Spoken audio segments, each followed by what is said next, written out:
Hi again, this is Heather at Heritage Quilts. Today we are going to demo another ruler. We are going to be doing Deb Tucker's V-Block ruler.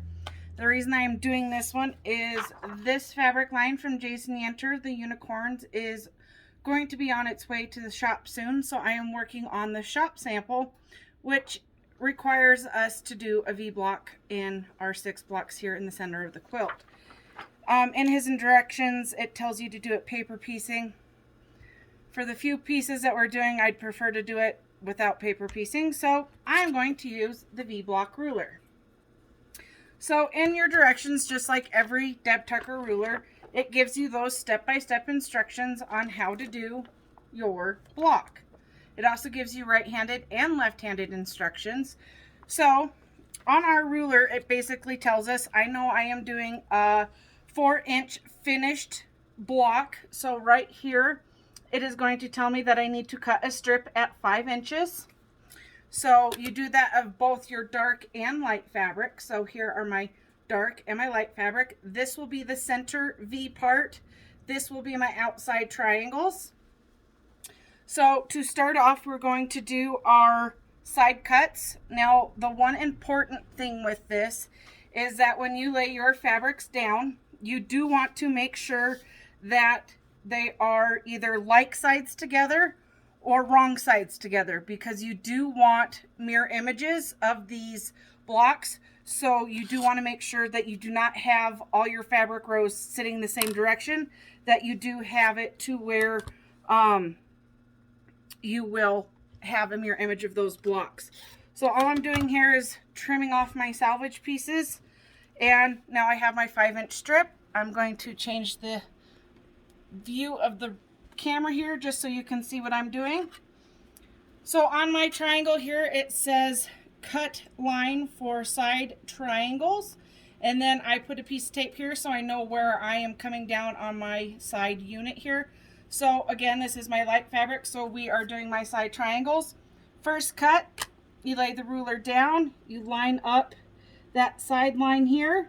So I'm lining up this dark line along the side of the ruler and the finished unit of my 4-inch finished block. Go ahead and trim. Now I have mirror images for my side triangles. So now when you go to cut your second piece, all you're going to do is flip your ruler. There's a line here that comes all the way down along the side of the ruler. I don't know if you can see it there. I'll get it real close. So this line right here is the one we're going to follow. You place your ruler down, you line that up with the edge of the ruler, line your ruler here, line your line up here, and trim your next set of side block pieces. So here are my mirror images. I'll do it one more time. Dark line triangle, 4-inch finished unit, because we are now on a straight edge again. Line those up,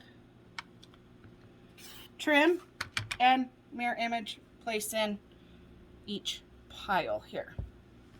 Okay, flip the ruler, follow this line right here,